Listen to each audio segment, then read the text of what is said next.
চিত্রার পাড়ে তারার মেলা। নড়াইলে বড় পর্দার শুটিং দেখতে হাজারো মানুষের ঢল।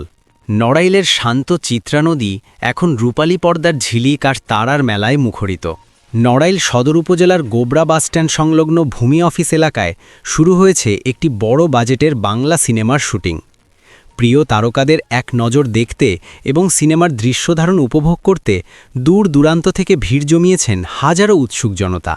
চিত্রা নদীর ঢেউ আর তীরের সবুজ প্রকৃতিকে কেন্দ্র করে এখানে নির্মাণ করা হয়েছে চমৎকার এক শুটিং স্পট। বিশেষ আকর্ষণ হিসেবে নদীর বুকে তৈরি করা হয়েছে কৃত্রিম ভাসমান ঘরবাড়ি, যা পুরো এলাকায় এক নান্দনিক পরিবেশ তৈরি করেছে। এই শুটিংয়ের মূল আকর্ষণে রয়েছেন জনপ্রিয় অভিনেত্রী রুনা খান সহ আরও অনেক গুণী শিল্পী। সামনেই ঈদ উৎসব, আর এই উৎসবের আমেজকে আরও বাড়িয়ে দিতে নড়াইলে প্রথমবারের মতো এত বড় পরিসরে সিনেমার কাজ চলছে। হাজারো মানুষের এই উপস্থিতি দেখে শুটিং স্পটটি এখন যেন একটি মিলন মেলায় পরিণত হয়েছে।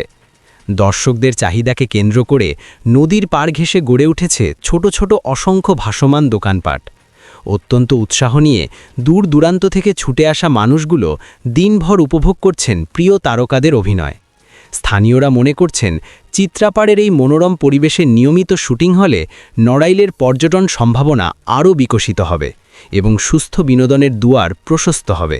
নড়াইল সদর থেকে মোহাম্মদ সোহেল শেখ, নড়াইল ভিউ।